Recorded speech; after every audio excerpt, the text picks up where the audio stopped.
Good evening, and thank you for joining us on this Friday night. We're going to begin tonight with the worldwide outpouring of grief over the death of Britain's Prince Philip, and perhaps the most dramatic change in the British monarchy since World War II. Flags across the United Kingdom are at half-staff tonight in memory of the 99-year-old husband of Queen Elizabeth, who died at Windsor Castle earlier today. With the exception of his wife, no one played a more important role in shaping the British crown over the past 7 decades than the Duke of Edinburgh, who worked to modernize the monarchy, all while trying to hold his family, the royal family, together during decades of scandals and palace intrigue, from the death of Princess Diana to Harry and Meghan's recent bombshell interview with Oprah. And while he was the father, grandfather, and great-grandfather to future kings, he could never hold the title himself.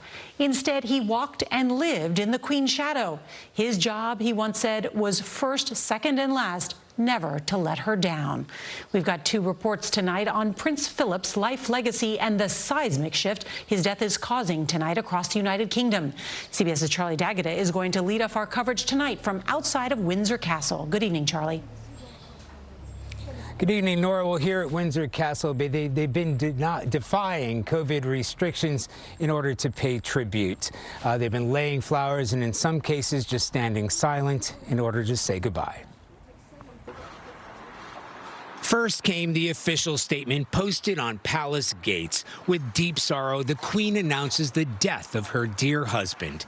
Then rows of flowers and tributes. We felt really sad, unbelievably.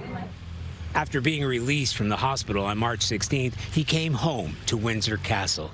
However unlikely the hope of a recovery. A nation mourns his passing.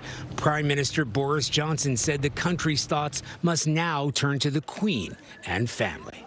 Because they have lost not just a much-loved and highly respected public figure, but a devoted husband and a proud and loving father, grandfather, and, in recent years, great-grandfather. President Joe Biden paid condolences for an extraordinary life. 99 years old, he never slowed down at all, and which I admire the devil out of. Married to the Queen for 73 years, no other consort has come close to serving beside a British sovereign for so long. A sense of duty the Duke of Edinburgh took seriously, says royal commentator Wesley Kerr. There was a huge roster of duties. This is a man that chalked up 22,000 engagements. He would often do 3 or 4 engagements a day.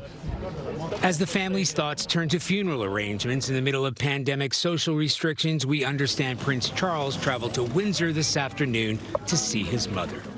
Today, Prince Harry and Meghan Markle paid tribute to Philip on the website of their foundation, replacing its homepage with a memorial in loving memory of His Royal Highness, the Duke of Edinburgh.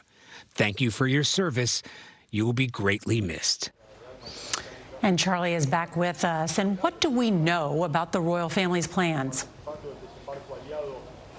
Well, royal family sources tell us that Prince Philip will lie here in rest while the family mourns in private. Prince Harry is expected, though not confirmed, to attend. As for Meghan, her doctors will depend on her doctor's approval, with her baby due sometime around June. Nora? All right, Charlie D'Agata, thank you.